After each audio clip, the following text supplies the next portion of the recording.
জুলাইয়ের গণ অভ্যুত্থানের সময় সংঘটিত মানবতাবিরোধী অপরাধের দায়ে সাবেক প্রধানমন্ত্রী শেখ হাসিনার বিরুদ্ধে মৃত্যুদণ্ডের রায় ঘোষণার পর দেশের রাজনৈতিক অঙ্গনে নতুন আলোচনার ঢেউ উঠেছে।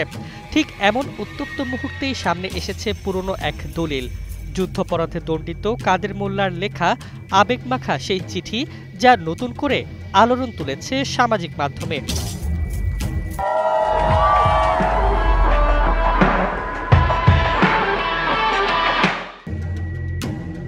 17 নভেম্বর সোমবার আন্তর্জাতিক অপরাধ ট্রাইব্যুনাল 1 এর বিচারপতি মোহাম্মদ গোলাম মর্তুজা মজুমদারের নেতৃত্বাধীন প্যানেল রায় ঘোষণা করেন।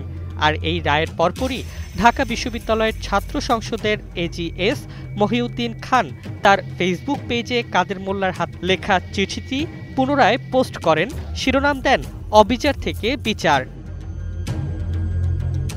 চিঠিতে কাদের মোল্লা এক হৃদয় বিদারক অনুরোধ করেছিলেন তার এক পরিচিত জন রনিকে। সেখানে লেখা, প্রিয় রনি, যদি কখনো সময় পাও এবং তোমার ইচ্ছা হয় তবে আমার ফাঁসির পর একবার হলেও বলো বা লিখো, কাদের মোল্লা আর কসাই কাদের এক ব্যক্তি নয়। আমার আত্মা কিয়ামত পর্যন্ত কাঁদবে আর কসাই কাদের তখন কিয়ামত পর্যন্ত হাসবে। কাদের মোল্লার এই কথাগুলো যেন মৃত্যুর প্রাক্কালে এক মানুষের নিজের পরিচয় ফেরানোর শেষ চেষ্টা।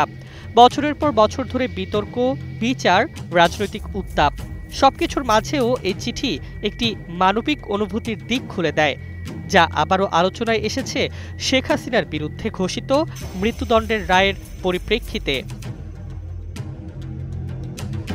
এই চিঠি এখন নতুন প্রশ্ন তুলছে, ইতিহাস কি সত্যিই কখনো একপাক্ষিক থাকে, নাকি বিচার ও রাজনীতির মোড় বদলালে ফিরে আসে ভুলে যাওয়া দলিল?